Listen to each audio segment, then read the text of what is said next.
नमस्कार. न्यूज प्रारंभच्या बातमीपत्रामध्ये पुन्हा एकदा आपले सर्वांचं सहर्ष स्वागत आहे. पाहूया आताची सर्वात मोठी ब्रेकिंग न्यूज. राज्यातील हजारो शिक्षण सेवकांसाठी आज अतिशय आनंदाची आणि ऐतिहासिक बातमी समोर आली आहे.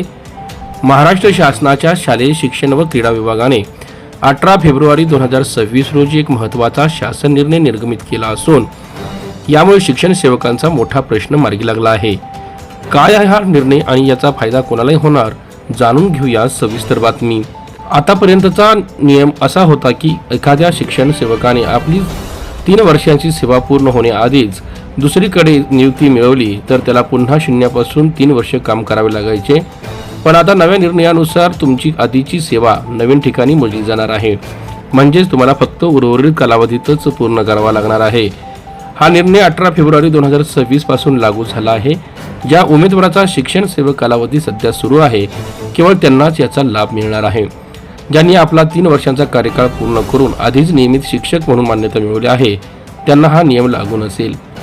सर्वात महत्त्वाची बाब म्हणजे ज्या उमेदवारांची जुनी सेवा आणि सध्याची सेवा मिळून 3 वर्ष किंवा त्यापेक्षा जास्त कालावधी पूर्ण झाला असेल त्यांची शिक्षण सेवक सेवा आजच संपली असे मानता येईल.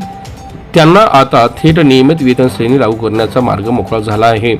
हा नियम राज्यातील स्थानिक स्वराज्य संस्थांच्या शाळांना 100% अनुदानित खाजगी शाळा, माध्यमिक व उच्च माध्यमिक शाळा तसेच सैनिकी शाळा अशा सर्व स्तरासाठी शाळांसाठी हा नियम लागू करण्यात आला आहे.